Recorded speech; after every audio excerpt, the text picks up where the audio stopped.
Now, do you remember this? You're joking. Not another one?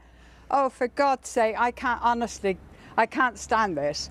There's too much politics going on at the moment. Why does she need to do it? She says this will produce clarity, it gets things out in the open, sorts things out. I thought she said that initially when she took over.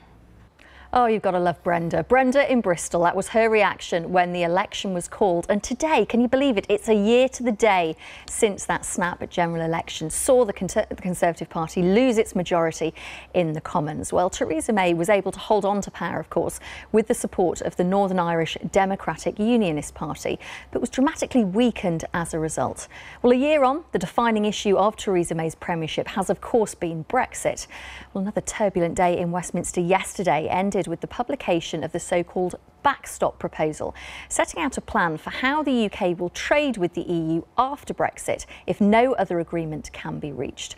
Well, the proposal would see the UK match EU trade tariffs temporarily in order to avoid a hard Irish border post-Brexit.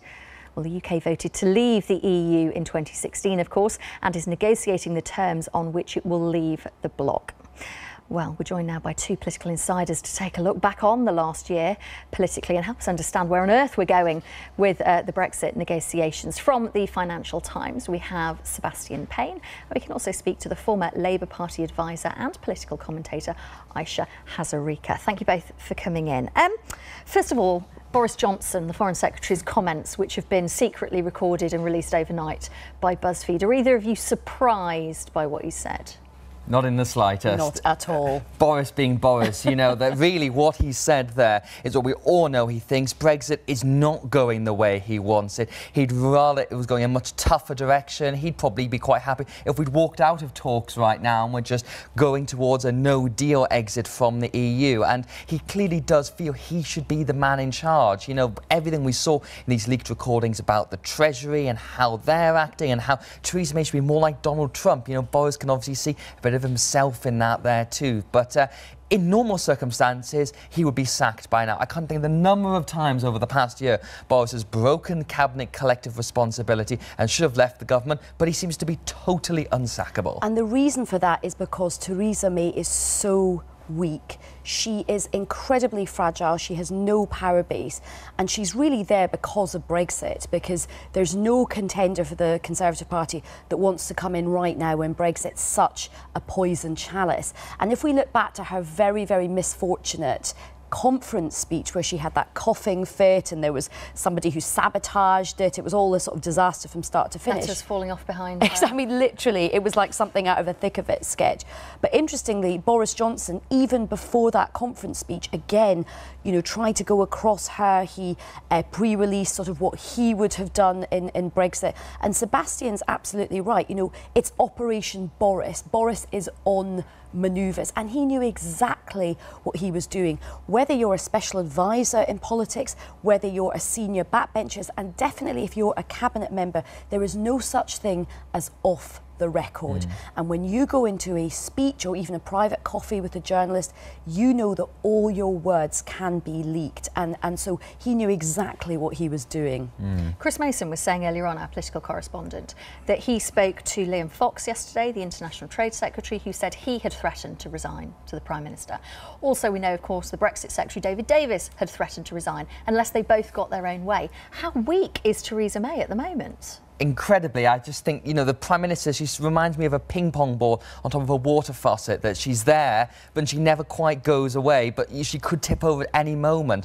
One thing I do think, though, is that all these Brexiters continually threaten to resign. David Davis has threatened about 5 times in the past 24 hours to go, and he's still there. Boris Johnson threatened to walk. He's still there. Liam Fox, still there. The fact is, Theresa May says, OK, are you going to blink? Are you going to leave the cabinet and come and challenge me? And they never do. Every single time Theresa May can challenge these people, compromise, soften Brexit just that little bit and she always seems to win. And I think that's the lesson of the past 24 hours, is that Theresa May has still got some authority to just try and soften Brexit, try and push towards getting a deal, and the hardliners, they always let her get away with it. But that's the point. She's still there, though, isn't she? She is still there, but that is because why would you want to come in right now when Brexit is such an absolute mess?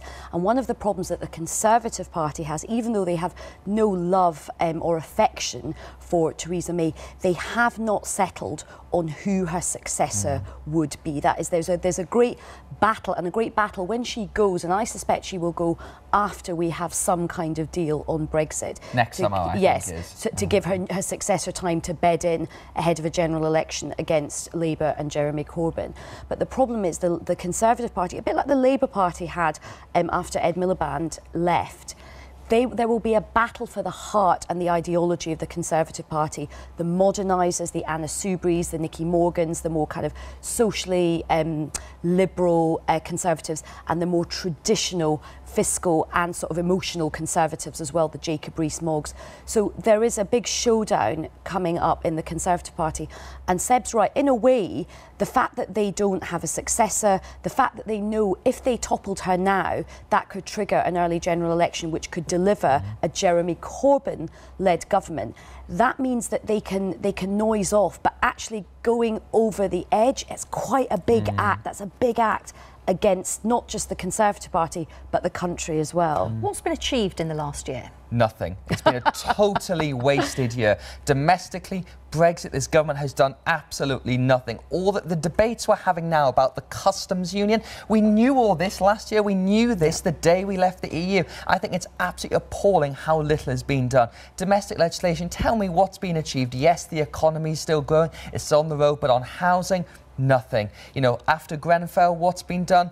Very little. I think it's really appalling how, and you could say, yes, Brexit eating everything up and taking up all of the Prime Minister's time, but it really is an abject failure of leadership that on both Brexit and on the things that matter to the country, Theresa May has achieved very little and is just trying to stay on top of events but not actually push or do anything or even make any decisions. I would say we are in a Brexistential crisis in this country right now.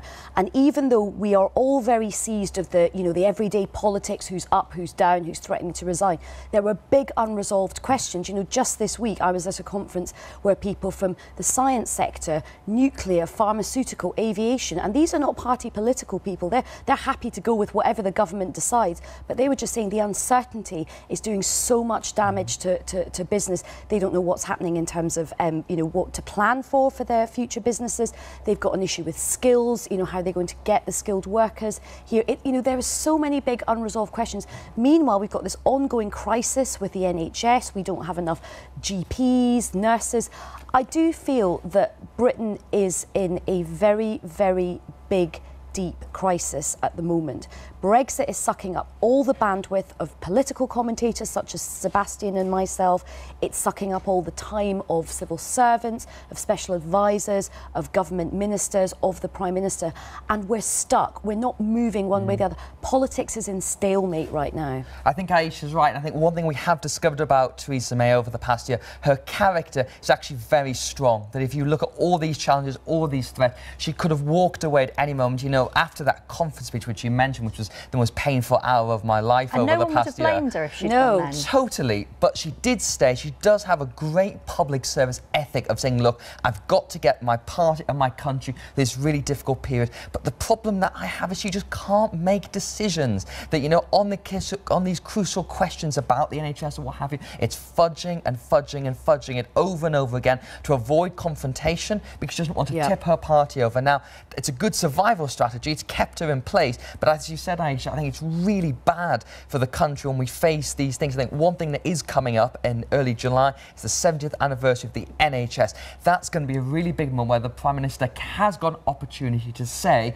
we're going to take this forward, give the NHS the money it needs, or will she duck it? We'll find out. I mean, she should take the view she's on borrowed time, and she should do, if she wants her legacy to survive anything other than being a complete disaster, she should do what's right for the national interest and the country, not just thinking about the rows amongst her backbenchers. Thank you both ever so much for coming in. Very grateful to you.